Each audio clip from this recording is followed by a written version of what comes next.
Por que Jesus foi batizado nas águas? Devemos também ser batizados apenas porque ele o foi?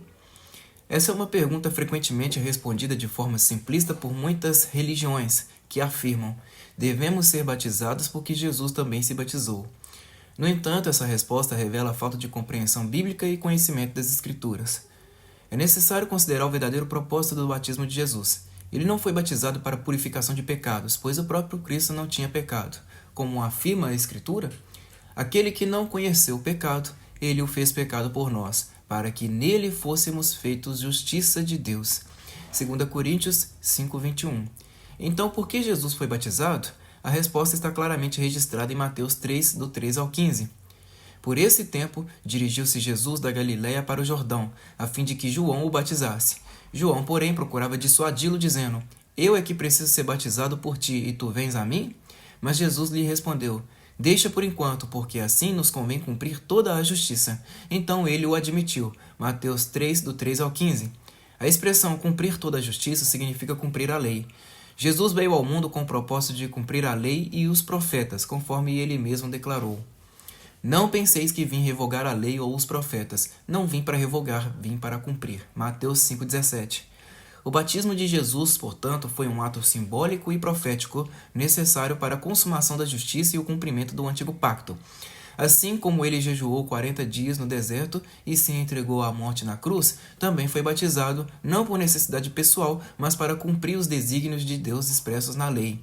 Além disso, esse ato tem uma ligação profunda com os rituais do Antigo Testamento. No tabernáculo, o cordeiro a ser sacrificado era lavado antes de ser imolado. Esse ritual simbolizava a purificação exigida antes do sacrifício.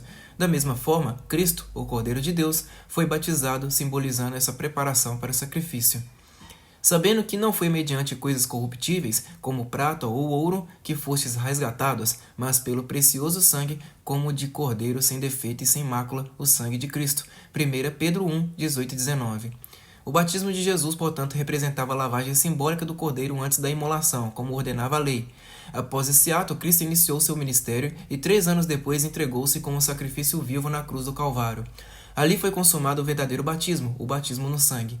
Posteriormente, após a ressurreição e a vinda do Espírito Santo no Pentecostes, foi revelado o único batismo eficaz na nova aliança, o batismo com o Espírito Santo, como o próprio João Batista havia anunciado.